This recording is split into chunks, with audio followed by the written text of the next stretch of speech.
Welcome back, everyone, to Your Finance TV to kick off your work week. As always, we have Brendan McCarty here from Column Management. How was your weekend, Brendan? Great. How about yours? That was good. Always good. And back with us as a special guest is Jim Strugger from Kineo Capital. How are you, Jim? I'm all right. Thanks for having us back. All right. In this episode, we're going to be talking about the debt ceiling. Plenty of questions there, of course. Is Costco the winner of the wholesalers? And we look at Nvidia and Lowe's earnings as well. And don't forget, we always have our 3 Ls at the end too. Before we kick off, don't forget to click on that like and subscribe button below. The numbers keep on growing. Thank you for everyone for doing that already. Okay, let's look at this debt ceiling. It's the main focus globally right now. All headlines are moving the markets right now. And the last 72 hours have led to still no clear picture for investors and US citizens for that matter. You would expect that there will be some solution and it will probably go down to the wire. So I pose this question to both of you.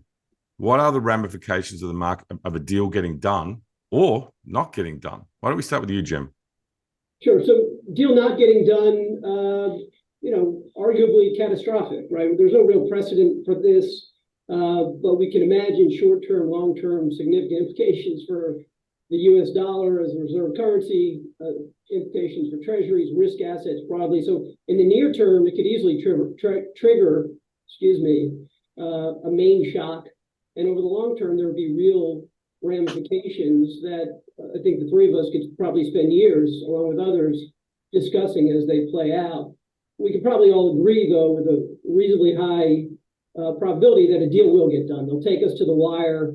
I think what's probably even more interesting is the moral hazard created by all of this. You've got 1 year credit default swaps higher than they were in 2011 and 2013 during prior debt ceiling debacles, and yet risk assets, at least measured by VIX volatility, is on its butt.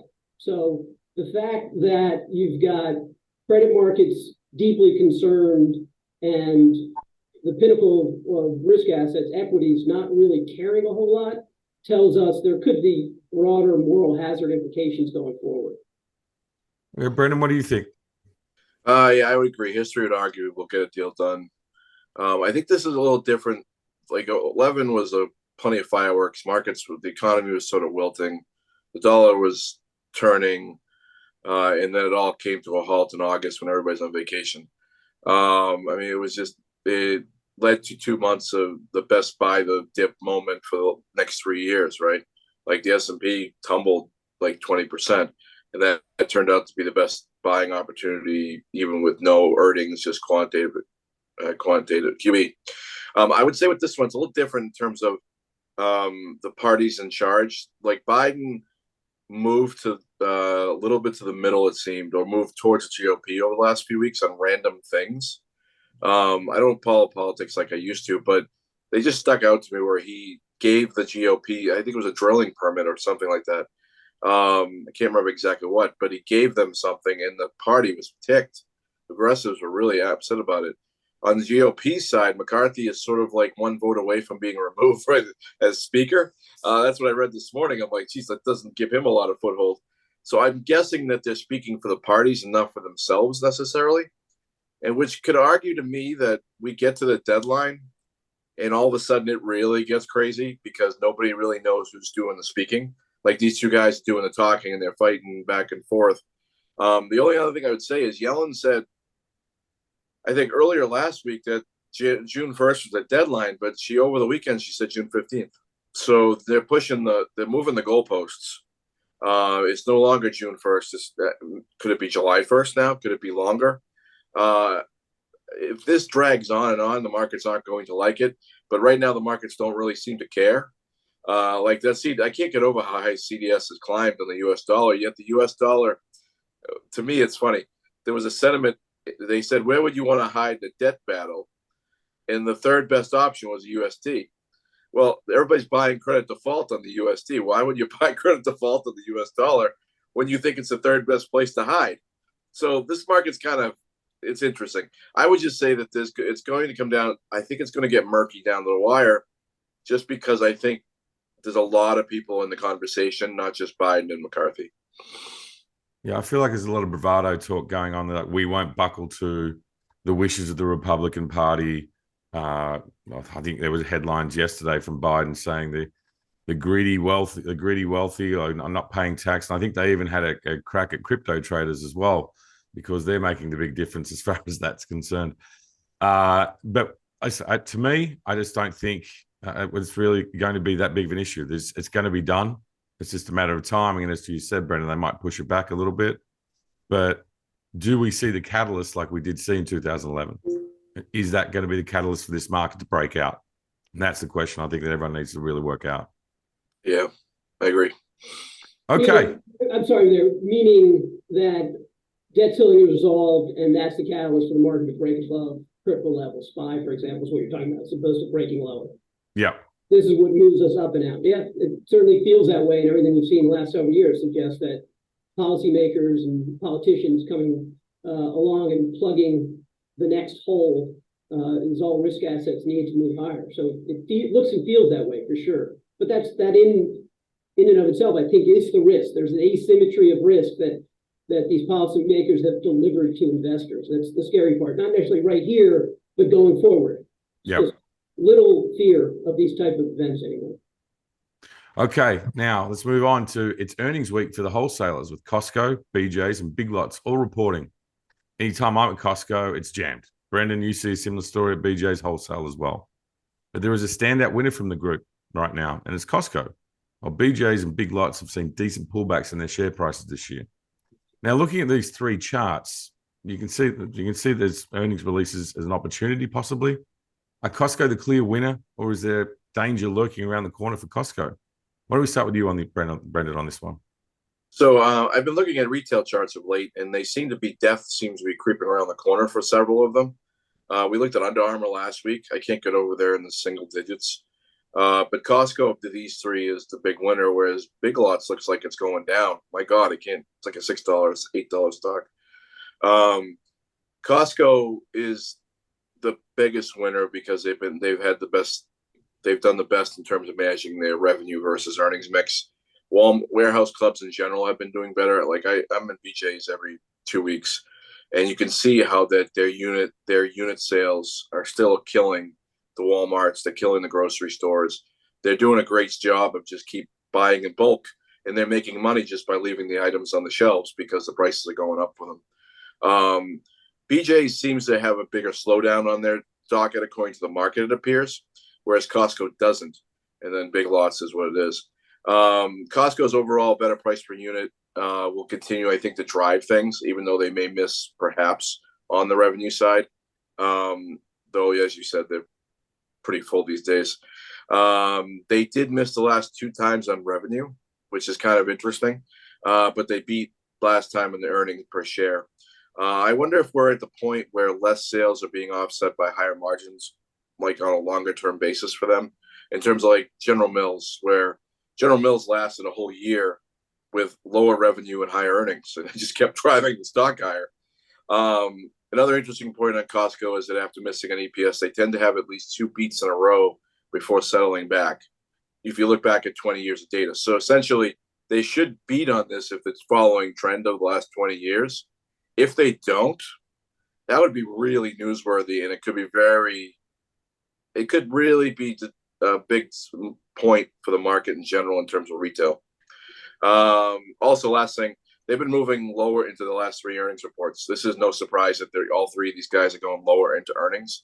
But the last time Costco bounced out of earnings, I didn't check out BJ's and Big Lots. I honestly don't think Big Lots is going to be around much longer if it continues to fall like it is. I mean, it looks like Bed Bath & Beyond. But anyway. What do you think, Jim?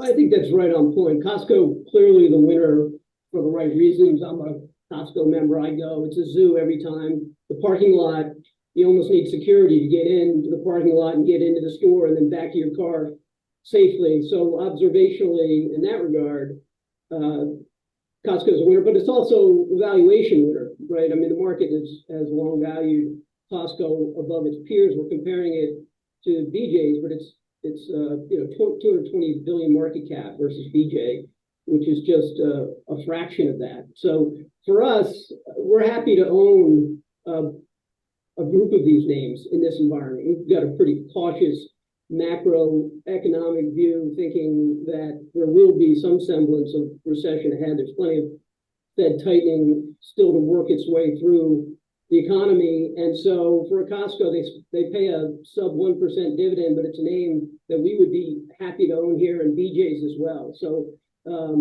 we can split hair on earnings. I wouldn't initially be buying it ahead of earnings.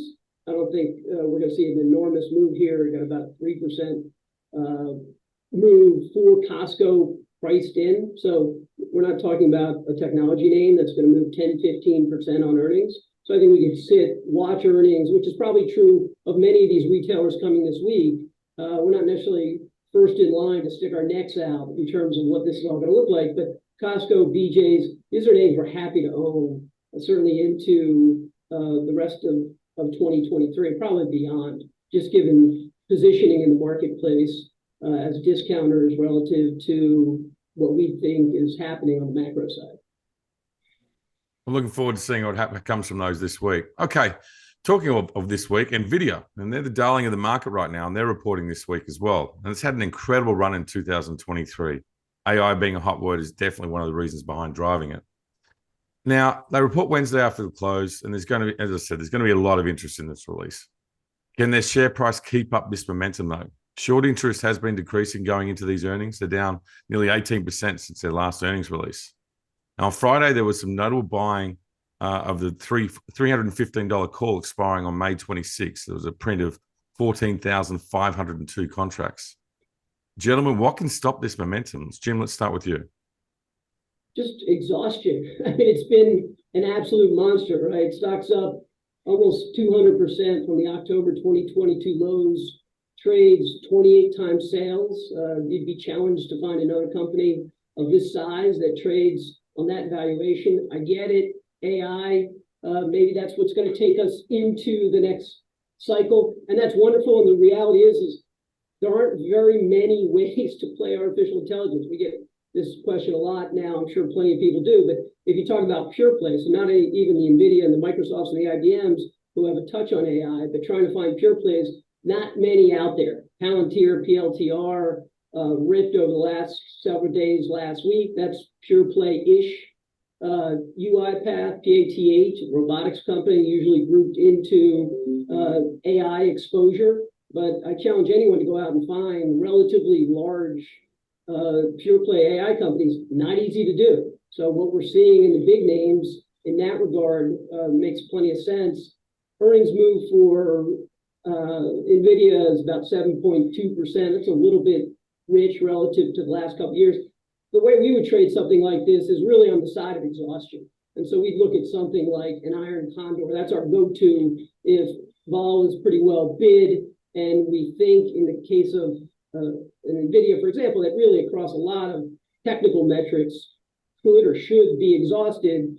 But we're just coming in and essentially selling volatility and taking advantage of what we think is an opportunity, even if it's a solid report, for the stock to either come in a little bit, remain range bound. I wouldn't bet that it's ripping higher. I wouldn't bet that it's going to plunge from these current levels. But just to put out an iron condor as of Friday's close, and this is something you put on really right in front of earnings to take advantage of the implied volatility rising right into that report.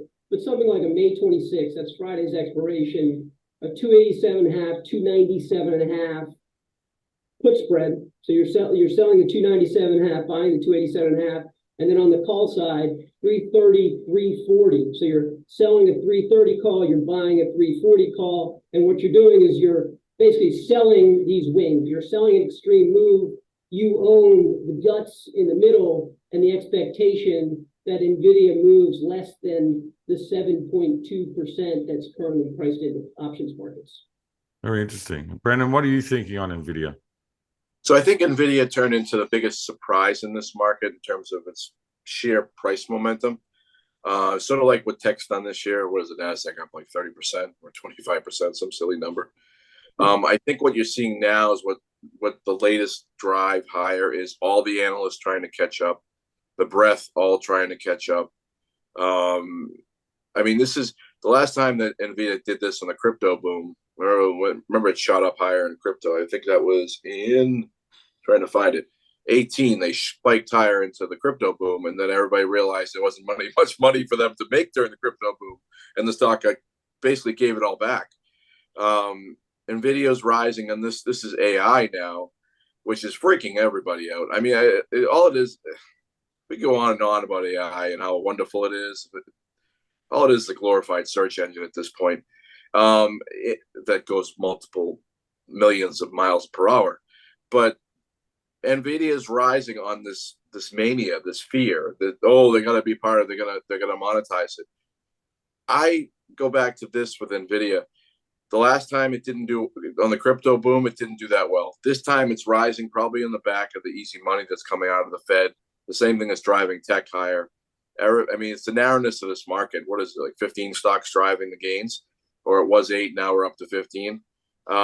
I would just say with Nvidia, you got to be careful. A couple of things to be careful about with them. The price action is the price action. That is what it is. But earnings are still lower than they were a year ago. And during 2008, when the economy was very uneven, they missed at this earnings juncture. So they missed 2, hit 1, missed another. I don't know if that's the same case. We're in a very uneven global economy right now. China is not really demonstrating to the world that it's growing as fast as people think it is. And again, AI, has anybody actually monetized it yet? I mean, let's be honest in that. I mean, the biggest news story that people are championing for Nvidia this weekend is they built a chip for a supercomputer. What are we going back in time here? Like everybody's in cloud. We do build chips. We do need computers to get to the cloud, but they're going to go take on AMD and Intel in an oligopoly market in the supercomputer. I mean, I would be very skeptical on this report. I mean, they can talk all they want about AI. The price action is the price action. It's hard to argue with it. I mean, the breadth is there, momentum is there. I mean, the previous highs is like 336-ish, where they 346 where they ran into before. So I think, just like Jim said, it's going to exhaust itself. It will just run out of gas and wait for everybody to catch up. But the news flow isn't that great, and AI is not you can't make any money in AI yet. So if anything, AI is putting people out of business. I mean, so if Nvidia is going to make money, will AI put Nvidia out of business? I mean, I don't know. It's just a thought. So I would just say with Nvidia, it will exhaust itself. I think everybody's trying to catch up, and that's what the latest drive higher is. But I don't know. I'm very skeptical of the market in general that's being driven by money. There's just a lot of money pushing stocks, and Nvidia is one of those beneficiaries. Oh, so I also feel, Maddie and I talk about this all the time. Back in 2017, if you put some sort of correlation to your company with blockchain, your valuation went through the roof. And I feel like that's the story with AI right now. What did Square? Did Square change its name to Block? Yes. But it was, right? I mean, was Nvidia going to change itself to, actually, NIVID. It's not AI, it's the end, it's IA. But, maybe they'll change the last 2 letters of that thing. It'll be NIVID AI, and you'll be NVID AI. I don't know. This is very symptomatic of the market. And AI is freaking. I just can't get over the one guy. You read this stuff on Twitter. Oh, AI's put me out of business. Well, maybe you weren't that good to start with. I don't know, but that's the way I look at Nvidia. It's a great trade. It's been a wonderful trade. I wish I was in it, but it's going to exhaust itself. I think everybody's trying to catch up now, and I think if you bought the rumor now, you probably sell the fact. Sure. All right, let's move on to Lowe's. Their earnings are out on Tuesday this week, Tuesday pre-market actually. And whilst Home Depot may have disappointed that last week with their earnings, the share price was actually unchanged for the week, which is sort of shocking considering how much they missed estimates by.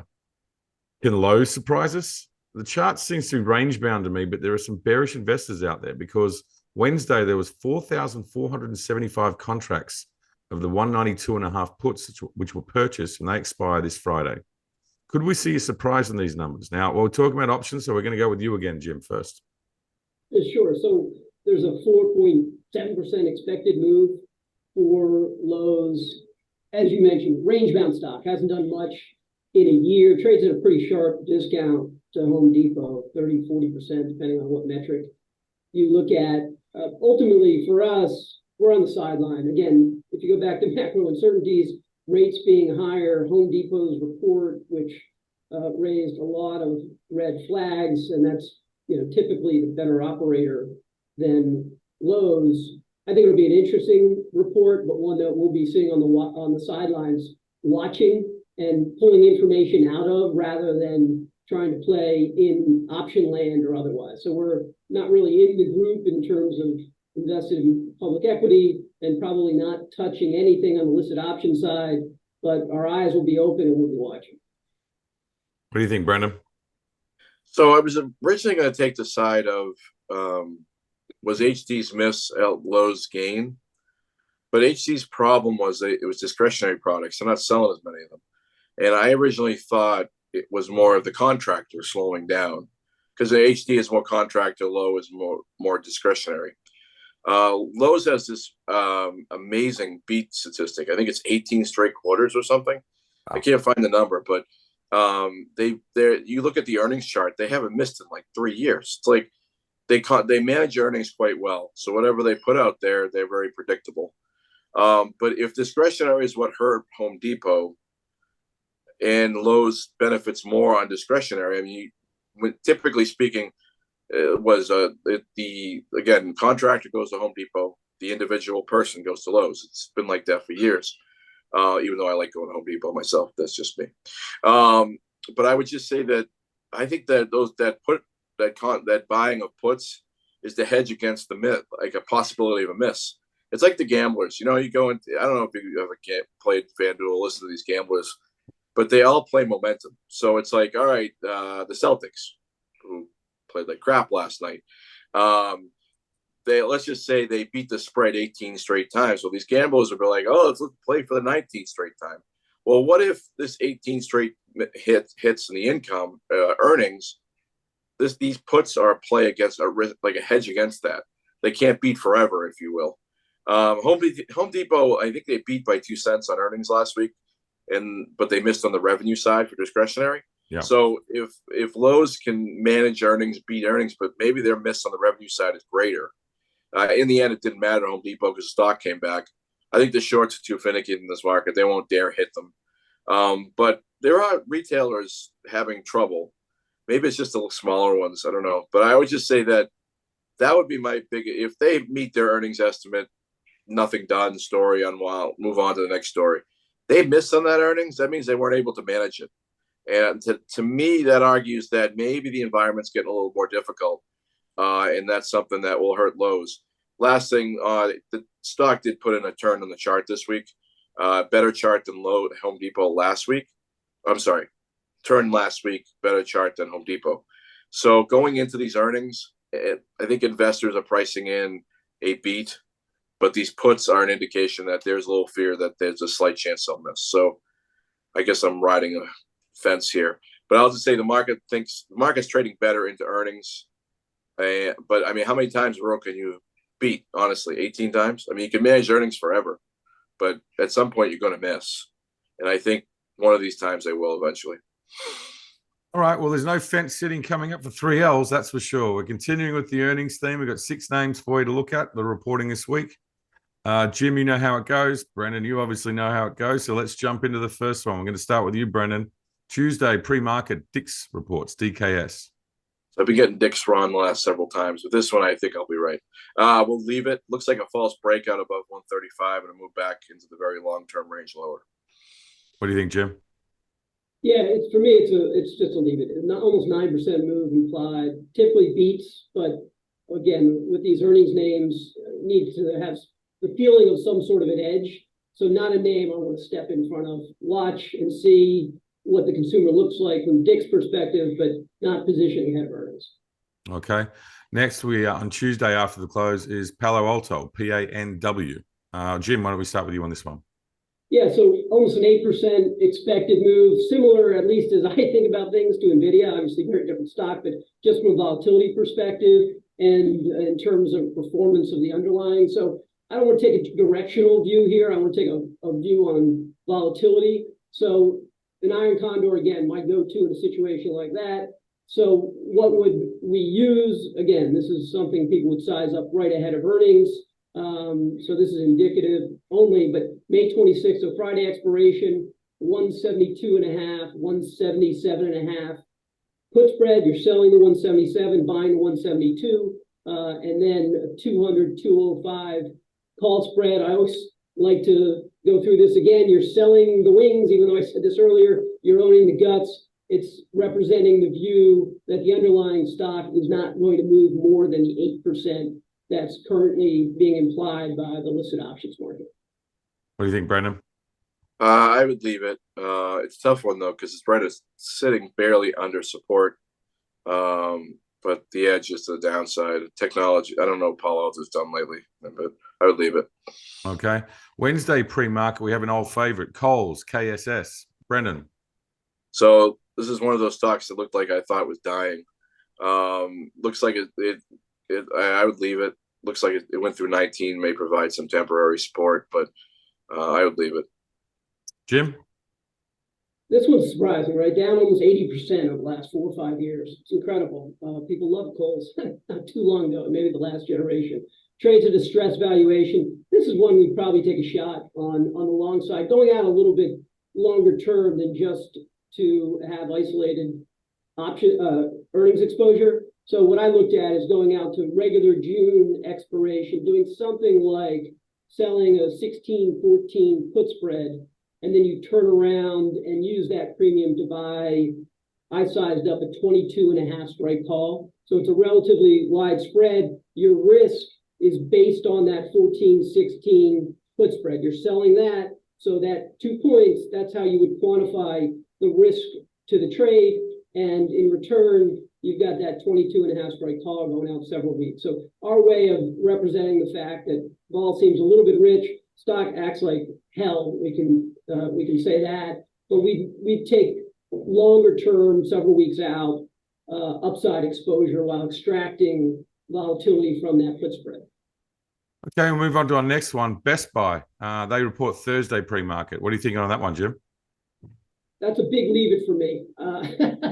Almost frankly like Dick's. I have no idea what's going to happen there, and certainly no edge that I would have from a vol or directional perspective. So I'll watch. I'll take some indication as to the health of the consumer out of that report, but I wouldn't position ahead of it. Brendan? I'd leave it. HT's warning about discretionary spending dropping. Well, Best Buy is all discretionary spending. It looks to me they're going through another of these death spirals they go through every 5-6 years, where they fall down to the ground and they redo themselves and then they try to come back. We're on the leave it side, so I think it's part of the early part of the death spiral of sorts. Okay, and then Thursday aftermarket, we have Marvell, MRVL. Brendan? I like it. Nice move through 45. I don't remember exactly what they do anymore, but looks like it wants to get to the 65-week and then perhaps take the top of the range at 53. So I like it. Jim? I like it too. I'm on the same side as Brendan. 8% move. Implied stock has been left for dead relative to other semi names, down 50% from November 2021. The way we would play this is go out to regular June expiration by a 50-55 call spread. You're paying about 70 cents for that. Again, you have to size it up ahead of earnings because it's going to move between now and then on Thursday. But in that structure of the call spread, you're paying 70 cents for a position that with stock above 55 at expiration pays you 430. So nice potential leverage in a name that kind of has been left for dead among the semis.